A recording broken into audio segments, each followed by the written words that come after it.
об этом я с вами хотела поговорить. Я услышала ее разговор с мамой, и она больная, походу туберкулезом. Ты серьезно? Девочки, со мной все хорошо, я уже вылечилась. Я здорова, так же, как и вы. Да ладно, это неизлечимо.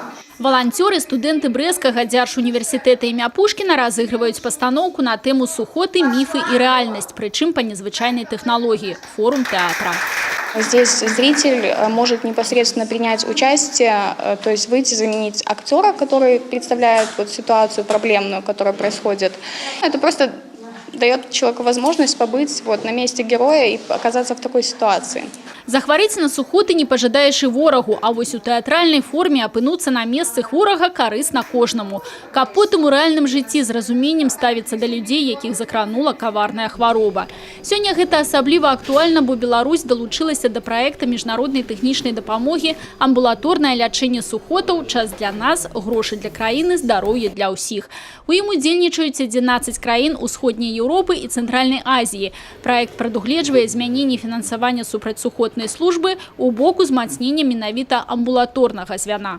Почему возникла такая вообще идея? Потому что процент множественной лекарственной устойчивости у нас выше, чем, например, в Европе. И есть идея такая, что причиной это является то, что, находясь в стационаре, люди могут заражаться вот как раз этой формой с множественной лекарственной устойчивостью. И для общества это еще более затратно, еще более опасно, чем будет человек начинать лечение в домашних условиях.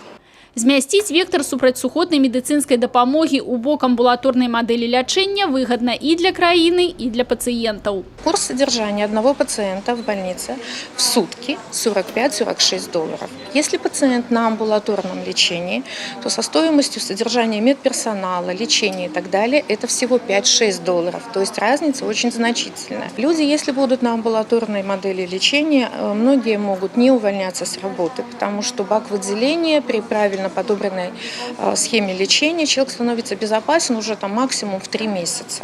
И нет необходимости отрывать человека от работы, от семьи и так далее. А таму цяпер адзін з крокаў грамадскіх ініцыятыў барацьба са стэрэатыпам, што людзі, якіх закранулі сухоты, уяўляюць небяспеку. Людмила Салзина, Тыгран Акопян, телерадиокомпания «Брест».